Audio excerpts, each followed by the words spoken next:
आज गोटे आपण गोटे नुआ वीडियो स्वागत जनाऊँ। एप्पल सीरीज रो 16 प्रो मैक्स 4 आसी लॉन्च भी आपण माने वीडियो रे पूरा फास्ट टू लास्ट जाके रुहंतु। आमे एप्पल 16 प्रो मैक्स रो स्पेसिफिकेशन पूरा आपण मानकू जणाई देबो ए वीडियो माध्यम रे। बहुत सारा फीचर एथिरे चेंज हेछि कैमरा रे आ डिजाइन रे। आपण माने वीडियो रे पूरा फास्ट टू लास्ट जाके रुहंतु। मु पूरा डिटेल्स रे आपण मानकू ए वीडियो रे देखै देबी। एप्पल ए मोबाइल रे बहुत किछि चेंजेस आनी जहाँ जमीती कि आमर चार्जिंग रे इंक्रीज करिछि। चार्ज होला परे बहुत समय आगु चार्ज रखु नथिला एप्पल ये मोबाइल टा बहुत चार्ज भल रखुछि।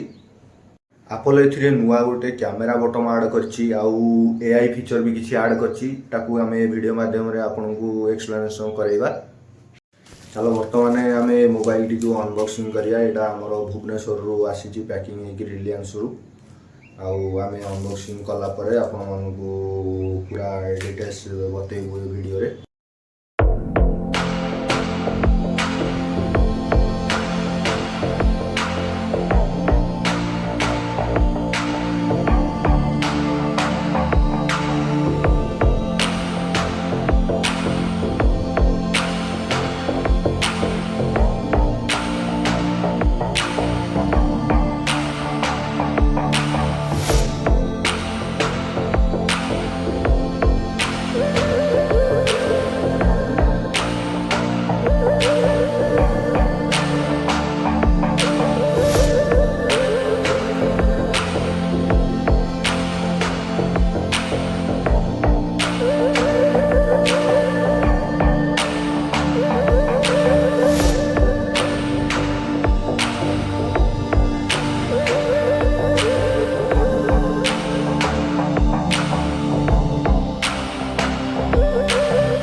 आपण मैंने गोटे जिनस भल कि नोटिस करें कि यार बॉक्स पूरा छोट कर देछि।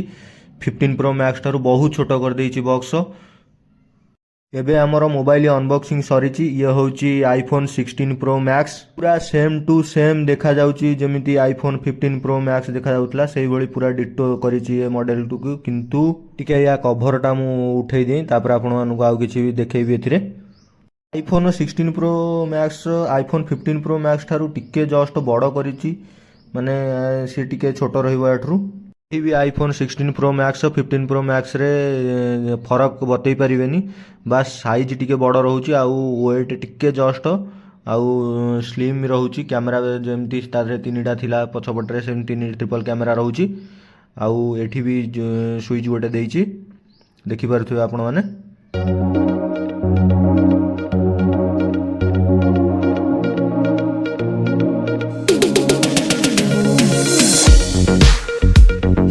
एप्पल 16 प्रो मैक्स तार सबू सीरीज ठारू याकू बहुत स्लिम करेछि टिके। वेट रे एते किछि फरक रखिनी बास जस्ट टिके वेट रे फरक रहिबो।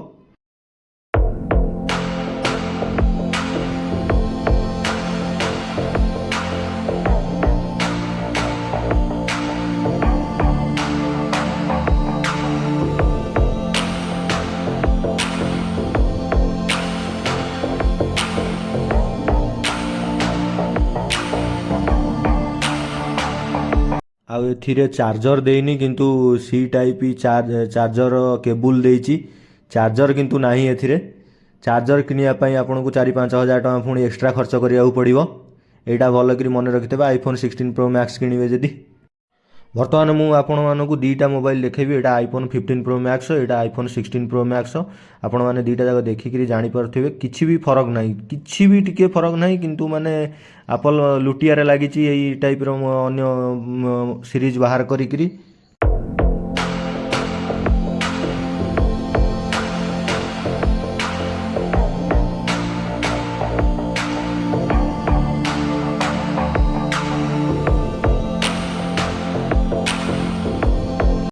ଆଉ ଗୋଟେ ସେମି ଇଜେକ୍ଟର ଟୁଲ୍ ଦେଇଛି, ଦେଖିପାରୁଥିବେ ଏଇଟା ଆପଣମାନେ।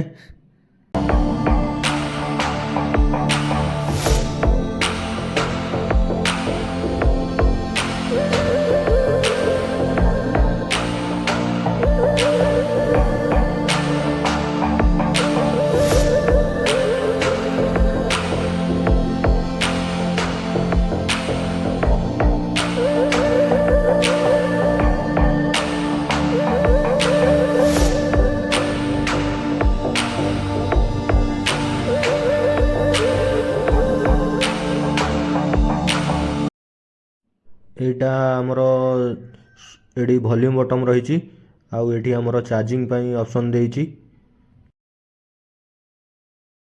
ଆଉ ମୋବାଇଲର କଲର୍ ପୁରା ମ୍ୟାଟ୍ ଫିନିଶ୍ କରିଛି, ପୁରା ମସ୍ତ ଲାଗୁଛି କଲର୍ଟା। ଆଉ ବ୍ଲାକ୍ କଲର୍ ଏଇଟା ରହିଛି। ଭିଡ଼ିଓରେ ଆଉ କିଛି କହିବା ପୂର୍ବରୁ ସାଙ୍ଗମାନେ, ଯଦି ଆପଣମାନେ ପ୍ରଥମ ଥର ପାଇଁ ମୋ ଚ୍ୟାନେଲରେ ଆସିଛନ୍ତି, ଚ୍ୟାନେଲଟିକି ସବସ୍କ୍ରାଇବ୍ କରନ୍ତୁ ଆଉ ବେଲ୍ ଆଇକନ୍ଟି ଦବାଇ ରଖନ୍ତୁ, ଯାହାକି ନୂଆ ଭିଡ଼ିଓ ମୋ ଚ୍ୟାନେଲରେ ଅପଲୋଡ଼ ହେବ ଆପଣମାନେ ପ୍ରଥମେ ଦେଖିପାରିବେ। ଆଇଫୋନ୍ 16 ପ୍ରୋ ମ୍ୟାକ୍ସରେ ଏଇଟା ବ୍ଲାକ୍ କଲର୍ଟା ବହୁତ ଭଲ ଲାଗୁଛି। ଏଇଟା ଦେଖିପାରୁଥିବେ ଆପଣମାନେ, ବ୍ଲାକ୍ କଲର୍ଟା ବହୁତ ଭଲ ଲାଗୁଛି। ଆଉ ଡିସପ୍ଲେ ଅନ୍ କରିବା, ଦେଖିବା କେମିତି ଲାଗୁଛି। ୱାଓ, ମସ୍ତ ଲାଗୁଛି। ଆଉ ବେଜେଲ୍ କମ୍ କରିଦେଇଛି ଆଗ ଅପେକ୍ଷା ପୁରା। ଏବେ ଟଚ୍ କଲା ବେଳକୁ ଦେଖ 3 ଥର ଟ୍ୟାପ୍ କଲେ ଏଇଟା ଦେଉଛି, ଏଥିରେ ଅପସନ୍ ଟର୍ଚ୍ଚ ଜଳିବାର ଅପସନ୍ ଅଛି। ଆଉ ଯଦି ଆମେ ଆକୁ ଟର୍ଚ୍ଚ ବନ୍ଦ କରିସାରିଲା ପରେ ଆଉ କ୍ୟାମେରା ପାଇଁ ଗୋଟେ କ'ଣ ଅପସନ୍ ଅଛି, ସେଇଟା ଟ୍ରାଏ କରିବା। କ୍ୟାମେରାର ଗୋଟେ ବି ଅପସନ୍ କ'ଣ ଅଛି, ସେଇଟା ବି ଟ୍ରାଏ କରିବା। ଟ୍ରିପଲ୍ ଟ୍ୟାପ୍ କଲେ ଏଥିରେ ଟର୍ଚ୍ଚ ଜଳୁଛି। ଆଉ ଆମେ ଟର୍ଚ୍ଚ ବନ୍ଦ କରିବା। ଏବେ ବନ୍ଦ ସରିଲା ପରେ ଆମେ କ୍ୟାମେରା ପାଇଁ କାଳେ ଡବଲ୍ ଟ୍ୟାପ୍ କଲେ ଏଥିରେ କ୍ୟାମେରା ଚାଲୁ ହେବ, ସେଇଟା ବି ଆମେ ଟିକେ ଦେଖିବା। ଡବଲ୍ ଟ୍ୟାପ୍ କରିବା। ଆରେ ହଁ, ଡବଲ୍ ଟ୍ୟାପ୍ କଲାବେଳକୁ କ୍ୟାମେରା ଓପନ୍ ହେଇଯାଉଛି, ଦେଖିପାରୁଥିବେ ଆପଣମାନେ। କ୍ୟାମେରା କ୍ୱାଲିଟି ବି ମସ୍ତ ଅଛି, ପୁରା ଛୋଟ ଛୋଟ ଧୂଳି ବି ମାନେ ପଡ଼ିଛି ଯେଉଁଗୁରା, ସେଟାକୁ ବି ପୁରା କ୍ଲିଅର୍ କରି ଦେଖାଇ ଦେଉଛି, ଦେଖିପାରୁଥିବେ ଆପଣମାନେ। ଏଥିରେ ଗେମିଂ ବି ଦେଖିବା ଟିକେ। PUBG ପାଇଁ ଗେମିଂଟା ଦେଖିବା କେମିତି କ'ଣ ଆସୁଛି ଅପସନ୍। ମୁଁ ତ PUBG ଖେଳେନି, ଥାଉ ଆଉ ଦେଖିବାନି, ସେଇଟା ବନ୍ଦ କରିଦେବା। ଯଦି ଆପଣମାନଙ୍କୁ ଭିଡ଼ିଓଟି ଭଲ ଲାଗିଛି, ସେୟାର, ସବସ୍କ୍ରାଇବ୍ ଆଉ ଲାଇକ୍ କରନ୍ତୁ ଭିଡ଼ିଓଟିକୁ। ଆଉ ଆଗକୁ ଭିଡ଼ିଓ ମୁଁ 5 ଦିନ ୟୁଜ୍ କଲା ପରେ ମୋବାଇଲର ଭିଡ଼ିଓ ବି ଦେବି, ଆଉ କ୍ୟାମେରାର ରିଭ୍ୟୁ ବି ଗୋଟେ ଭିଡ଼ିଓ ତା ପାଇଁ ବନେଇବି। ଆପଣମାନେ ଏଇ ଚ୍ୟାନେଲରେ ରୁହନ୍ତୁ, ସବୁକିଛି ଆପଣମାନଙ୍କୁ ଜଣାଇଦେବି।